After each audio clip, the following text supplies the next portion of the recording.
Slav hevalon, em ê îro li ser van peyvan bisekinin. Ciwankarî, estetik, ciwankarîtî, estetikçilik, ciwanker, güzelleştirici, ciwanmêr, cömert, centilmen.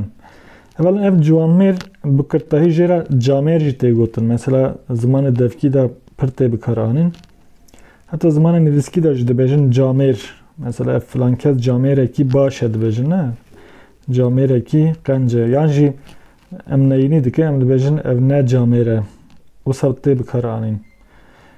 Ev ciwanmêr heman demê de tê wateya kubar jî hevalin kubar. Yani mirovekî wisa gotina Xwedayê em bêjin baş e, mirovekî giran e. Yani we fehm kir min çi got.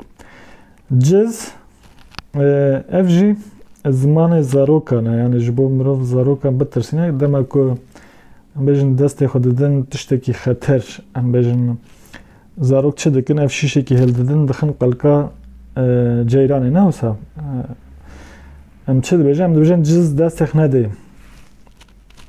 Yani ji destek dirêjî ava germ dikin, ava kel dikin. Yani dema ku tiştekî xeter bikin em wisa müdaxale dikin em dibêjin ciz. Ev jî wekî baneşan e em bikartînin. Nav hevokê de bikarbînin hevalon. Nav hevokê de ciwankariya axaftinê girîng e.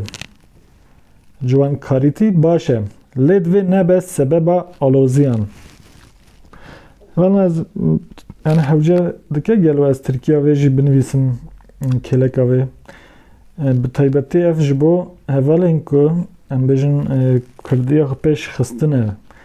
Diaxivin lê gencîneya wan de peyv dikin ev bi taybetî ji bo wan e. Yani jî kesên ku dixwazin hînê Kurdî bibin û dixwazin peyvên Kurdî bibihîzin.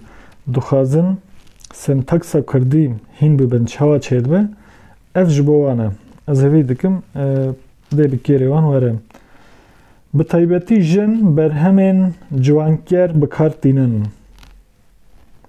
Bi taybetî jin berhemên ciwanker bikartînin. Azad mirovekî ciwanmêr e. Yani ji zimanê devkî de em çi dibêjin? Azad mirovekî camêr e dibêjin camêr. Lê ev camêr di eslê xwe de ciwanmêrê ji ciwanmêrê tê. Ciz destê xwe nedê yê bişewite.